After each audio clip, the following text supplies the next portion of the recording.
And a half years after the attack on the U.S. Capitol, former President Donald Trump indicted for his alleged role in trying to overturn the results of the 2020 election.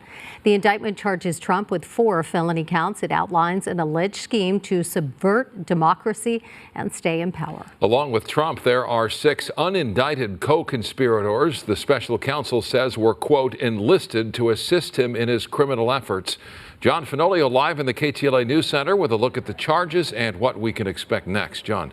Sandra, Micah, this is the 3rd criminal indictment against former President Trump in the last 5 months, and the charges are serious. Special counsel Jack Smith did not charge Mr. Trump with inciting an insurrection, but he did charge him with 4 other criminal counts, which led to the attack on the Capitol on January 6th.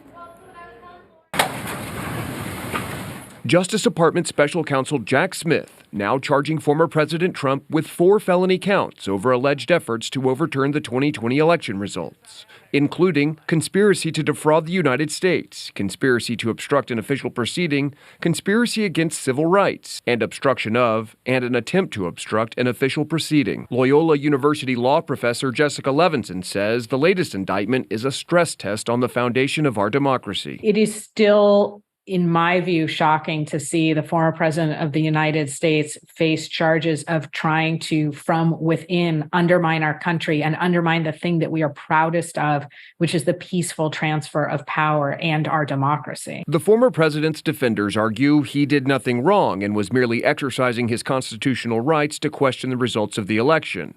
Levinson says such a defense will be tough to prove. What we see instead is the special counsel not deciding to bring forward a charge of inciting an insurrection, but instead saying, look at all of the things that you set in motion with lies and specific actions to try and stop the counting of the Electoral College votes, submit fake slates of electors, and prevent people from getting an honest counting of their votes. The indictment says Mr. Trump had 6 co-conspirators to assist him in his criminal efforts to overturn the election, including 4 attorneys, a former Justice Department official, and a political consultant.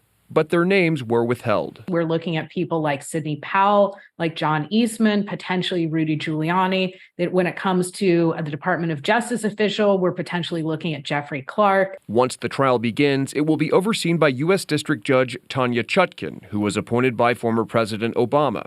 She has previously imposed stiffer sentences on January 6th defendants than prosecutors had requested, and in a different case, rejected former President Trump's claims of executive privilege. He is absolutely facing upwards of more than a decade in prison if he was convicted on all of these charges.